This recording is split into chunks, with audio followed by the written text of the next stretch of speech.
कि प्रभु ये भीड़ कहाँ जा रही है, इतने लोग, लाखों नहीं करोड़ों। शंकर जी बोले जा रहे हैं सब लोग कुंभ नहाने। तो पार्वती मैया बोली अरे ये तो सब बड़े पुण्यात्मा हैं। शंकर जी बोले नहीं, ये जा जरूर रहे हैं, लेकिन ये देखने और दिखाने जा रहे हैं।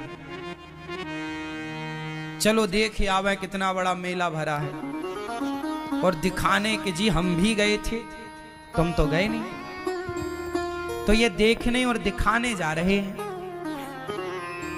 पार्वती जी बोली नहीं, ये तो सब भक्त हैं और बड़ी श्रद्धा से जा रहे हैं। प्रभु इन सबको दर्शन दो, जितने भी कुंभ नहा रहे हैं सब पर कृपा करो, सब अच्छे लोग हैं। शंकर जी बोले चलो पार्वती जी आप कह रही हो तो हम चेक कर लेते हैं कि इनमें से कितने लोग कुंभ नहाने आए हैं, कितने लोग पवित्र विचारों से आए हैं, चेक करते हैं। तो जहां से सारे लोग आ रहे थे तो उसी रास्ते पर शंकर और पार्वती एक बुढ़ा बुढ़ी बन करके, शंकर जी एक गड्ढे में गिर गए। गड्ढा था गंदा शहर का, वहां पे मलमूत्र इकट्ठा होता था, तो वो गड्ढे में गिर गए। अब गड्ढे में गिरे हैं और गंदगी लगी है शरीर पर। माता पार्वती बूढ़ी सी बन गई। ओ जो गुजरते जाएं, ओ बहन, ओ मैया, ओ भैया, हमारे पति गिर गए हैं, थोड़ा बचा लो, हमारे पति की मदद करो, हमारे पति की मदद करो। देखो उन्हें बड़ा कष्ट है, बहुत बड़ी भूख लगी है और वो ठंडे में सिकुड़ रहे हैं और वो कष्ट पा रहे हैं, गड्ढे में हमसे निकल नहीं रहे हैं, आप जरा मदद करो। तो लोग बोले अरे हमारे गंगा नहाने का टाइम हो रहा है, हम गंगा नहाने जा रहे हैं। हाँ, ये सब क्या गंदगी मचा रखी तुमने। शंकर जी पार्वती जी से बोले देख लो ये गंगा नहा रहे हैं, किसी की मदद कर नहीं रहे हैं और गंगा नहा रहे हैं। पार्वती जी बोली प्रभु कोई तो आएगा। हाँ हाँ कोई आएगा, सबसे कहो। अब पार्वती जी सबसे कह रही हैं भैया हमारे पति जरा कष्ट में हैं, जरा गिर गए हैं, जरा उठाओ, जरा इनकी दवाई कराओ, जरा इनका ख्याल रख लो, हमसे भी चला नहीं जा रहा है। सारे लोग बोले हम तो गंगा नहाने आए हैं, गंगा नहाएंगे, कहाँ तुम फंसा रहे हो, चलो। एक नौजवान लड़का आया, पार्वती मैया बोली भैया हमारे पति को जरा निकालो, गिर गए हैं। बोला हाँ हाँ चलो निकालते। वो आया शंकर जी की मदद करने। शंकर जी की जब मदद करने आया तो शंकर जी बोले भैया यदि तुम हमें निकालने के लिए इस गड्ढे में आओगे तो हम तो निकल जाएंगे, पर तुम फंस जाओगे। तो वो नौजवान बोला अच्छा हम फंस जाएंगे? हाँ फंस जाओगे। तो बोला अच्छा एक काम करो, पर तुम ही फंसे रहो, हम जा रहे हैं। वो नौजवान वहां से चला गया। कौन फंसे? पार्वती जी देखती रही, कोई नहीं आया। आखिरी में कोई एक सज्जन आए, एक सदगृहस्थ आए, पति पत्नी। जब पति पत्नी आए तो उनसे कहा पार्वती मैया ने कि मेरे पति फंसे पड़े हैं दलदल में, जरा बचाओ।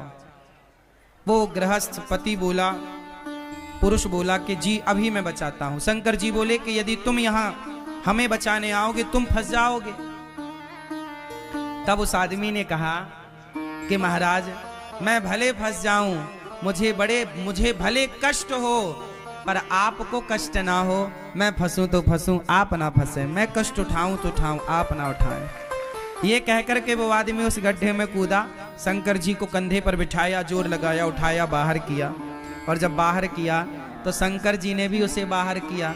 और जब बाहर किया तो भगवान शिव ने पार्वती जी से कहा देखो इस पूरे कुंभ में केवल ये आदमी कुंभ नहाने आया है, ये परिवार कुंभ नहाने आया। हम लोग किसी की मदद नहीं कर रहे हैं, किसी की हेल्प नहीं कर रहे हैं। किसी की मदद करना यही तो सबसे बड़ा स्नान है। ना जाने किस रूप में नारायण मिल जाएं। कोई आपसे कहे कि भैया हमारी थोड़ी मदद कर दो, तो वो भगवान के रूप में ही तो आपसे मदद मांग रहे थे, आपकी परीक्षा लेने के लिए। इसलिए ये बात केवल मैं कुंभ के लिए नहीं बोल रहा हूं, कहीं भी जाओ, घर पे भी रहो, गांव में भी रहो, गली में भी रहो, अपने शहर में भी रहो, तो सबकी मदद करो।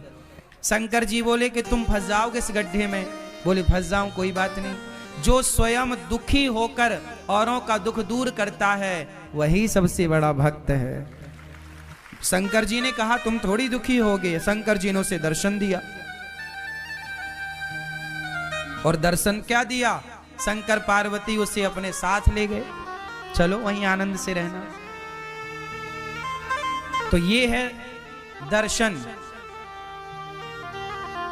अब हम लोग क्या करते हैं, कहीं भोजन बट रहा है, प्रसाद बट रहा है, तो हम स्वयं आगे होकर के अपना लेते हैं और दूसरे की थाली में धक्का लगे तो लगे, उसका गिरे तो गिरे, हमें मिलना चाहिए। मोर पेट हाहू मैं ना देहो काहू। आदमी ये नहीं चाह रहा है कि पहले तुम ले लो, नहीं नहीं, पहले हम। और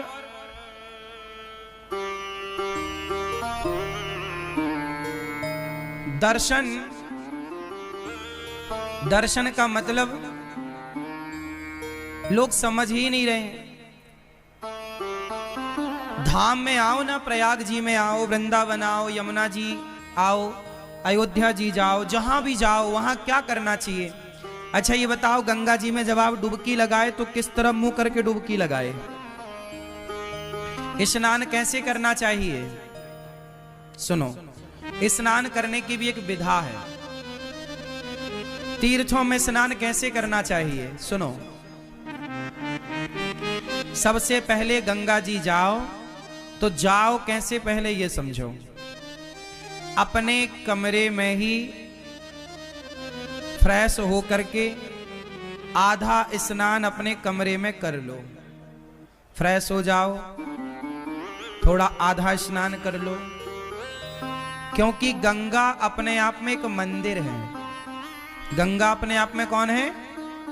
मंदिर। तो मंदिर में हम बिना नहाए जाते हैं कि नहा कर? तो गंगा जी जाने के पहले अपने कमरे में मलमूत्र से निवृत्त होकर के मंजन ब्रश कर लो कमरे में, यहीं पे जो व्यवस्थाएं हैं तंबू में, और स्नान कर लो आधा, क्योंकि शौच करने के बाद नहाना चाहिए। तो कमरे में आधा नहा लो। जो कपड़े पहनकर शौच करो वो कपड़े गीले करना चाहिए, वही कपड़े पहनकर नहीं। तो शौच करने के बाद नहा लो आधा, फिर नहा करके आप फिर गंगा जी जाओ, नहा करके आधा नहा लो, फिर गंगा जी जाओ पवित्र हो करके, फिर वहां जाके सबसे पहले गंगा मैया को प्रणाम करना चाहिए।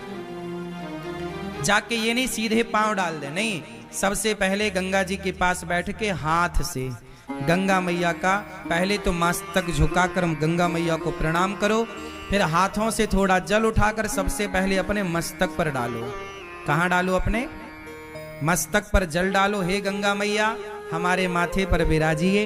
हे गंगा मैया आपकी कृपा से सदा सब लोग सुखी रहें, सब प्रसन्न रहें, और हे गंगा मैया हमारी भक्ति दिनों दिन बढ़े, हम सदा प्रभु का स्मरण करते रहें, एक क्षण के लिए मैं भगवान को कभी भूलूं नहीं। हे गंगा मैया मैं भगवान को कभी भूलूं नहीं, हे नाथ मैं आपको कभी भूलूं नहीं।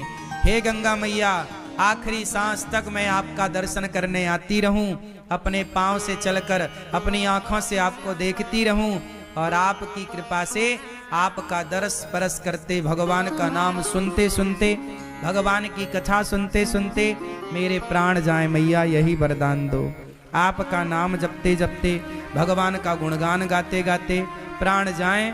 और ये जो बाल बच्चे हैं, बाल गोपाल हैं, बच्चे हैं, ये भी बड़े होकर सदा आपके प्रति श्रद्धा का भाव रखें, ये भी आपके प्रति प्रेम रखें। गंगा मैया को प्रणाम करो। प्रणाम करके फिर जिस तरफ से गंगा जी की धार आ रही है, किस तरफ से? जिस तरफ से गंगा जी की धार, जिस तरफ से गंगा जी की धारा आ रही है उस तरफ मुंह करना चाहिए। जिस तरफ गंगा जी की धारा, जैसे धारा इस तरफ से आ रही है, बहकर इस तरफ जा रही है, तो जिस तरफ धारा आ रही है उस तरफ मुंह करके और फिर गंगा मैया को प्रणाम करते हुए स्नान करना चाहिए, डुबकी लगानी चाहिए। और डुबकी कैसे लगानी चाहिए? पहली डुबकी अपने माता के लिए कि ये डुबकी का पुण्य मेरी माँ को मिले जिसने मुझे धरती पर भेजा है। दूसरी डुबकी अपने पिता के लिए, तीसरी डुबकी अपने पूर्वजों के लिए, चौथी डुबकी अपने बच्चों के लिए कि बच्चे इसका पुण्य पाएं, और पांचवी डुबकी अपने लिए। और ये दास अनिरुद्ध तो जब गंगा जी नहाने जाते हैं ना, तो हम केवल माता पिता और पूर्वजों की नहीं, कथा सुनने जितने भक्त आते हैं, जितने शिष्य हैं, जितने भक्त सुनते हैं कथा, हम सबके नाम की डुबकी लगा लेते हैं। प्रभु ये हमारे सभी भक्तों को इस पुण्य का लाभ मिले, और गंगा मैया जो नहीं आ पाए उन भक्तों की भी एक डुबकी ये दास अनिरुद्ध लगा लेता है कि जो भक्त गौरी गोपाल से जुड़े, जो रामानुज परिवार से जुड़े हैं, जो श्री संप्रदाय से जुड़े हैं, जो जाने अनजाने में टीवी पर भी भागवत सुन लेते हैं, यूट्यूब पर भी भागवत सुनते हैं, जो गौरी गोपाल भगवान के प्रति थोड़ी सी भी आस्था रखते हैं, उन सबके लिए ये दास अनिरुद्ध डुबकी लगाता है। और जो लोग दास अनिरुद्ध को गाली देते हैं, उल्टा सीधा कहते हैं, उनके नाम की भी एक डुबकी लगा लेते हैं कि उनको भी भगवान सद्बुद्धि दें। गंगा मैया उनका भी पुण्य बढ़ाएं, उनकी भी शक्ति बढ़ाएं ताकि वो सदा गाली देते रहें।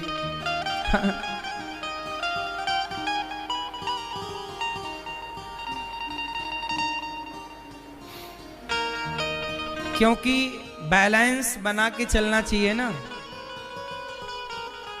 यदि आपको अच्छा कहने वाले लोग हैं तो आपको बुरा कहने वाले लोग भी होंगे, इसलिए आप लोग घबरा जाते हैं कि मुझे बुरा कह दिया। लेकिन ये दास अनिरुद्ध उन बुरा कहने वाले लोगों के नाम की भी गंगा जी में एक डुबकी मार लेता है कि भैया उनका भी भला हो। वो बुरा सोचें, हम बुरा क्यों सोचें? यदि आपने बुरा सोचा हमारे लिए और हमने भी आपके लिए बुरा सोचा, तो फिर आप में और हम में अंतर क्या रह जाएगा? आप कितना भी बुरा सोचिए हमारे लिए, पर हम कदापि कभी बुरा नहीं सोचेंगे किसी के लिए। आप सोच रहे हैं वो आपके संस्कार हैं, जो हम सोचेंगे वो हमारे संस्कारों का परिचय होगा। हम क्यों पाप ला दें? आप दीजिए गालियां, हम थोड़ी देंगे। आप अपना स्वभाव का परिचय दे रहे हैं, हम अपने स्वभाव का परिचय दे रहे हैं। जो व्यक्ति स्वप्न में भी, सपने में भी किसी का बुरा नहीं सोचता ना मेरी माँ, तुम दिल के साफ बनो बस यहाँ से। जिस दिन तुम यहाँ से सच्चे हो जाओगे ना, दुनिया साथ दे ना दे, भगवान साथ देते हैं मेरी माँ।